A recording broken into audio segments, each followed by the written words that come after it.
গ্রামের দৃশ্য আসলে খুবই সুন্দর। আর যদি এটা ড্রোন দিয়া ভিডিও করা হয় উপর থাকি তে আরো বেশি সুন্দর।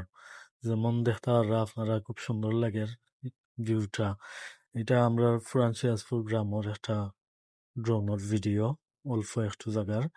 ভিডিওটা করা হয়েছে রাখালগাছ থেকে সিরাজপুর সাহিদুয়া পর্যন্ত এবং তার আশপাশ দেখতে পাররা আপনারা বাড়িঘর এবং জায়গা জমিন আছে আল চাষর যেগুলা পাশাপাশি ধান ক্ষেতর বিশেষ করে ধানের সময় উদ্যোগের ভিডিও এটা চতুর্দিকে ধান ক্ষেত দেখা যায় ধান ক্ষেতে ভিডিও সৌন্দর্য আসলে বেশি বাড়াই দিছে এটা আগর মাসের ভিডিও সবাই ধান যেমন আমরা গ্রাম গাঙ্গর ফারও আছে কিছু মাঝখানেও নদী আছে বাসিয়া নদী এর পরবর্তীতে ট্যাংরার হাওর যেটা ওটাও দেখা যায় তারার হাওরও বিশাল ধান ক্ষেত সব মিলাই আসলে ভিডিওটা খুব সুন্দর হয়ে গেছে ধান ক্ষেত থাকায় বেশি সুন্দর লাগে ভিউটা খুব সুন্দর হয়েছে